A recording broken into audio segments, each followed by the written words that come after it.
Hello everyone. दोस्तों बहुत स्वागत है आप सभी का exam we aim to make your preparation 50% faster. मेरा नाम है Kailash Tiwari, ex union bank of India. So now you know it very well, CWC exam dates are announced and CW is always known for giving surprises. And last time the surprise was very, हम कह सकते हो positive तो नहीं था, great तो नहीं कह सकते उसको, बट जो भी था जैसा भी था, इस टाइम को आपको टारगेट अच्छे से करना है। Okay, so I am discussing this time again this topic, cell biology and the genetics. Last time also I discussed this thing and there were many questions from the cell biology and genetics, and as you know it very well, this is the basic topic, and this is the very common topic, and you will get this topic in the botany as well as in the zoology and as well as in the agriculture. Okay, so basically whenever we have to study, so we have to start it from the cell biology only. First of all, we need to understand what is cell, then how the tissues are made up of, then what are the organ, how the tissues are formed, how the organs are making, and then how the organ system is basically working. So this is all about the cell biology and the genetics, and today in this video we will discuss the questions related to cell biology and genetics. And you know it very well, my way of making the videos, I'm doing it faster so that you can spend less time in the videos and you can practice mock tests properly. Okay, so let us start. Which of the following statement is incorrect regarding the cell wall of the plant cell? So the very first option is cell wall determines the shape and size of the cell, so this is correct. Cell wall is divided into middle lamella, primary cell wall and secondary cell wall. Again, this is correct. ये तो होता ही है. Cell wall is made up of composed of lipid. No, this is not correct. क्यों? क्योंकि किससे बनी होती है वो भी आगे देखते हैं. Cell wall helps in transport substance between two cells. ये तो होता है, ये दो सेल, क्योंकि ये लेयर है तो यही इसका काम है. ऑल आर करेक्ट हम नहीं कर सकते. लिपिड वाला थोड़ा सा क्वेश्चन, हाँ, ऑप्शन गलत है। ये देखते हैं कैसे। अब देखिए मिडिल लैमेला, मिडिल लैमेला क्या होती है? जो दो सेल को, यहाँ पे जो दो सेल को सेपरेट करती है उसको मिडिल लैमेला कहते हैं। दो सेल के बीच में, इसलिए उसको मिडिल लैमेला कहते हैं। Okay, it is outer most layer, और ये किससे बनी होती है? कैल्शियम एंड मैग्नीशियम पैक्टेट से। Okay, and it does not consist of cellulose. ये याद रखिएगा, ये क्वेश्चन पूछा था लास्ट टाइम भी, ये पूछा गया था। Primary cell wall elastic layer between the middle lamella and the secondary cell wall, और ये किसकी बनी होती है? सेल्यूलोज की बनी होती है। So middle lamella किसकी बनी है? कैल्शियम एंड मैग्नीशियम पैक्टेट की, and primary cell wall is made up of cellulose, और जो थर्ड लेयर है वो किसकी बनी है? माइक्रोफाइब्रिल्स ऑफ सेलुलोज की, that is secondary cell wall. Okay, तो ये ध्यान रखना है। लिपिड की नहीं बनी होती, कि लिपिड की क्या बनी होती है? सेल मेम्ब्रेन बनी होती है, जो लिपिड बायलेयर होती है। ओके, वो इसलिए वो बहुत इजीली आप देख लीजिए। कई बार हम कंफ्यूज हो जाते हैं, हमें लगता है यार ये सब तो ठीक ही लग रहे हैं, और आप द करेक्ट मार के आ जाते हैं, तो गड़बड़ हो जाती है। चलिए आगे बढ़ते हैं नेक्स्ट क्वेश्चन की तरफ। Which of the following cell organelle is called suicidal bag? So this is the basic और the easiest question. So lysosomes are known as the suicidal bags. क्यों? क्योंकि इनकी टेंडेंसी होती है क्लीनिंग की। तो सेल में जितना भी गार्बेज होता है या फिर जो भी यूज चीजें होती हैं उसको ये कंज्यूम कर लेता है, डाइजेस्ट कर लेता है, तो सेल्यूलो लाइसोसोम्स को बोला जाता है। Golgi body, cell membrane and the mitochondria, RER. अब आपको सबको पता होना चाहिए कि इनके फंक्शंस क्या हैं, और इनको और जैसे और क्या हम कहते हैं, जैसे माइटोकॉन्ड्रिया को हम क्या कहते हैं? You know it very well, it is the powerhouse of cell. Okay, और सेल मेम्ब्रेन तो क्या है? लिपिड बाइलेयर है। गोल्जी बॉडीज क्या है? प्रोटीन जो सिंथेसिस होके आया है आरईआर से। आरईआर क्या होता है? राइबोसोमिक एंडोप्लाज्मिक रेटिकुलम, है ना। रफ एंडोप्लाज्मिक रेटिकुलम बोलते हैं। रफ क्यों बोलते हैं? क्योंकि उसमें राइबोसोम अटैच होते हैं। यहाँ से प्रोटीन बेसिकली बन के आता है, क्योंकि प्रोटीन सिंथेसिस कहाँ होता है? राइबोसोम्स में। और राइबोसोम से ये प्रोटीन बन के आ रहा है, कहाँ बन के आता है? गोल्जी बॉडीज में। वो क्या करता है? फर्दर पैकिंग वगैरह करता है, या फिर ग्लाइकोप्रोटीन्स में भी उनको कन्वर्ट करता है। तो याद रखिएगा, प्रोटीन फॉर्मेशन में आरईआर से प्रोसेस स्टार्ट होती है, और एंड कहाँ पे होती है? गोल्जी बॉडीज में। ओके, तो ये लाइसोसोम्स के बारे में है, मैं ये आपको दे दूंगा, आप इसको पढ़ सकते हो। पिनोसाइटोसिस हम इंजेक्शन ऑफ लिक्विड को कहते हैं, फेगोसाइटोसिस इंजेक्शन ऑफ पार्टिकल्स को कहा जाता है, and because of this ability of auto dissolution of cells, that's why they are called as a suicidal bag. Then next question, in animal cell the basic membrane structure consist of. ये पूछा कि animal cell में basic cell membrane, animal cell में याद रखिए, this is the distinguishing feature between the animal cell and the plant cell. in the plant cell there is cell wall, but in the animal cell there is no cell wall. So there is no cell wall in the animal cell, so instead of the cell wall there is a basic cell membrane. Okay, this cell membrane, directly cell membrane is there, and cell membrane is made up of lipid bilayer with the embedded proteins. So option 1 is also correct, 2 is also correct, third we can say it is correct, but fourth is the most appropriate answer, because it is mentioning lipid bilayer and the embedded protein both. So you can see here, this is the lipid bilayer. Okay, so these are the hydrophilic heads and these are the hydrophobic tails. Okay, ये याद रखिएगा, and these are the integral proteins and these are the peripheral proteins. These are helping in the transportation of items या फिर हम कह सकते हैं जो भी पार्टिकल्स होता है। Next question is what is the primary function of the phloem tissue in the plants. So phloem tissues, so you know it very well, क्या होता है, सबसे पहले टिश्यू होते हैं और सेल की रिपीटिशन से क्या बनता है, टिश्यू। तो cell is common, basically cell is having all the organelles which are responsible for the life. Okay, सारी जो बेसिक मिनिमम या फिर बेसिक यूनिट है वो तो सेल ही है। उसके रिपीटिशन से क्या बनता है, टिश्यू। नाउ टिश्यू कैसे बनेंगे, जैसे रिक्वायरमेंट होगी। So tissues are always different in plant cell and animal cell, sorry in plants and in animals. So plant tissues और एनिमल टिश्यूज, तो आप देखेंगे प्लांट टिश्यूज में क्या है, बेसिकली जाइलम एंड फ्लोएम जैसे हम बात करते हैं, और एनिमल टिश्यूज में क्या डिफरेंट डिफरेंट टाइप के। अभी हम प्लांट की बात करें तो यहाँ पे देख लेते हैं। सो ये पूछा गया कि प्राइमरी फंक्शन क्या है फ्लोएम टिश्यू का, सिंपल पूछा है कि फ्लोएम का क्या वर्क है। जाइलम और फ्लोएम दो टाइप के टिश्यू, इनका आपको बहुत अच्छे से पता होना चाहिए। जाइलम वाटर ट्रांसपोर्ट करता है, फ्लोएम क्या ट्रांसपोर्ट करता है, बेसिकली न्यूट्रिएंट ट्रांसपोर्ट करता है। Okay, so the sieve tubes are, these are the sieve plates and these are the sieve tube where phloem parenchyma hai, these are the companion cells and these are the part of phloem. Okay, so in the angiosperm the phloem is made up of which element, phloem किससे बना हुआ है ये पूछ रहे। Companion cell अभी हमने देखा, बिल्कुल।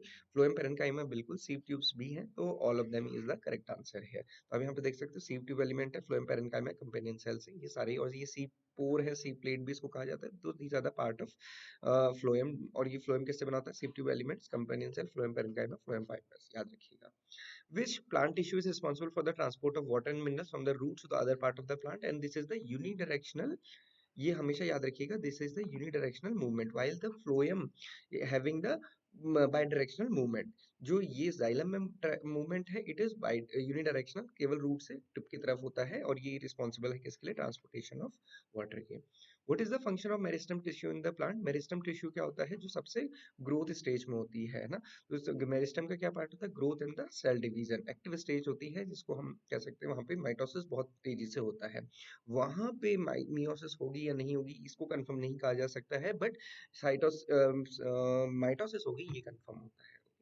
Which organelle is involved in the synthesis and packing of the protein in plant cell, तो अभी हमने देखा था न्यूक्लियस इज एनर्जी प्रोवाइड करने के लिए, एटीपी जनरेशन के लिए, sorry mitochondria is for the ATP generation, nucleus is for the क्या, डीएनए के लिए, या फिर हम इसको क्या बोलते हैं, आप मुझे कमेंट बॉक्स में बताइएगा।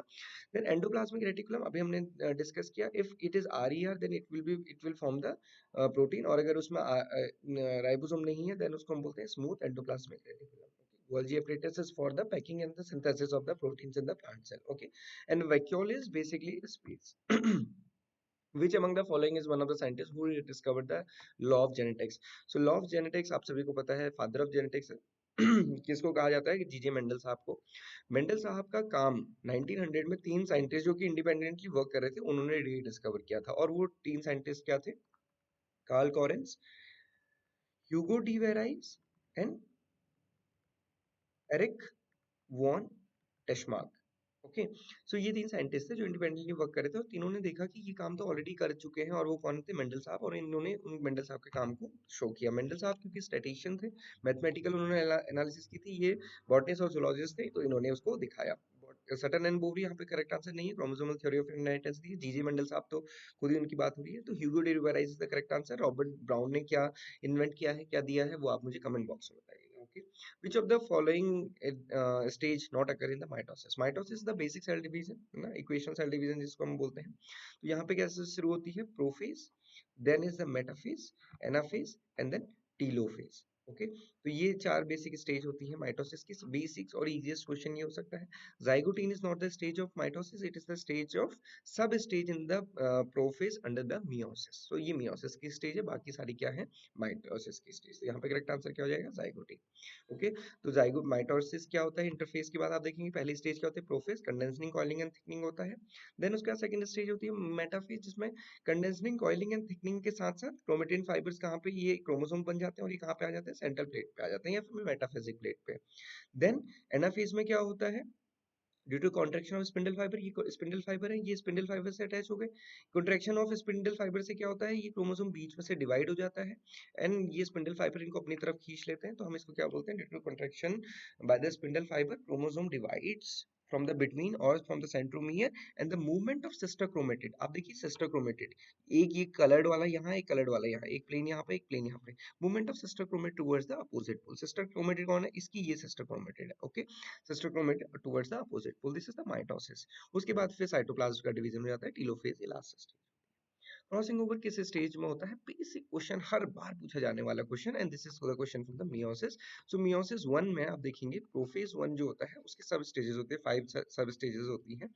लता जरा पानी दे दो, ऐसे आप इसको याद कर सकते हैं. This is the leptotene, zygotene, pachytene, diplotene, and then dikinesis, and you have to remember at least these three.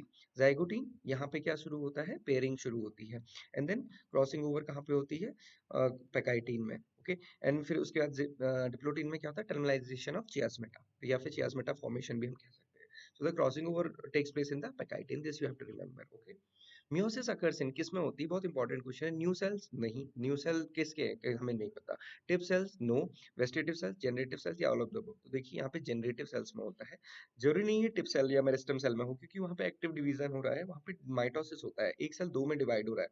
But meiosis कहाँ पे होगा? जहाँ पे गेमीट फॉर्मेशन होता है. दोस्तों हमेशा याद रखिए, गेमीट फॉर्मेशन जहाँ पे भी होता है, इसलिए उनको जर्म सेल्स बोला जाता है या जनरेटिव सेल्स बोला जाता है. ह्यूमन बीइंग में अगर आप बात करेंगे तो ओवरी में एग सेल के दौरान, और मेल में आप देखेंगे तो टेस्टिस में स्पर्म फॉर्मेशन के दौरान. सिमिलरली प्लांट में अगर हम देखेंगे तो एंथर में होता है किस प्रोसेस के लिए? जब पॉलन ग्रेन फॉर्मेशन होता है. और सिमिलरली ओवरी में होता है कब? जब ओव्यूल फॉर्मेशन होता है.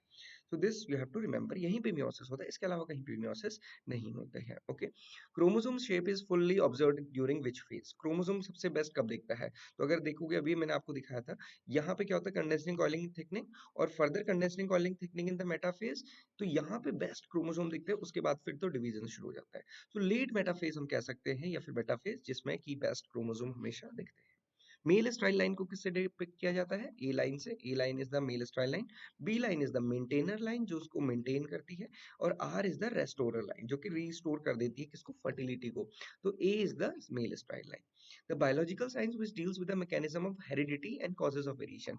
कौन सी ऐसी साइंस है जो कि बताती है कि कैरेक्टर एक जनरेशन से दूसरी जनरेशन कैसे ट्रांसफर हो रहा है, और उसमें जो चेंजेस आ रहे हैं, आप अपने मम्मी पापा की एग्जैक्ट कॉपी क्यों नहीं है, क्यों चेंजेस हैं, वेरिएशंस हैं, वो कौन स्टडी करता है? तो उसको हम बोलते हैं जेनेटिक्स. याद रखिएगा दोस्तों, इनहेरिटेंस, हेरिडिटी, इनमें डिफरेंस, इन सब वर्ड्स में डिफरेंस होता है. हेरिडिटी तो होता है कि कैरेक्टर का ट्रांसफर, और उसी प्रोसेस को हम हेरिडिटी बोलते हैं, और उस एक्ट को हम क्या बोलते हैं? इनहेरिटेंस. हम कहते हैं ना, इनहेरिटेड कैसे हुआ है? Trait has been inherited from the parent. The law of inheritance was discovered by the Mendel in 1866, working with the, किसके साथ वो काम कर रहे थे? मेज ड्रोसोफिला गार्डन पी, हॉक में. तो वो किससे क्या करते? Garden pea. सारे इंपॉर्टेंट है दोस्तों, जेनेटिक्स की स्टडी इन्हीं चार चीजों में मैक्सिमम टाइम हुई है, और एक और हम, हाँ, ड्रोसोफिला तो उसमें आई है. Alternate form of gene is known as, क्या बोलते हैं उसको? हम एलेल बोलते हैं. हमेशा ध्यान रखिए इसका क्या मतलब होता है. बच्चों को जीन और एलेल का डिफरेंस नहीं पता होता है, इस वजह से जेनेटिक्स डिफिकल्ट हो जाता है. क्या डिफरेंस है? ऐसे याद रखिए, कैपिटल टी अगर है तो हमको क्या पता है? ये टॉल है. Capital T small T. अब ये क्या है? ये तो टॉल के लिए था, और ये किसके लिए था? ड्वार्फ के लिए.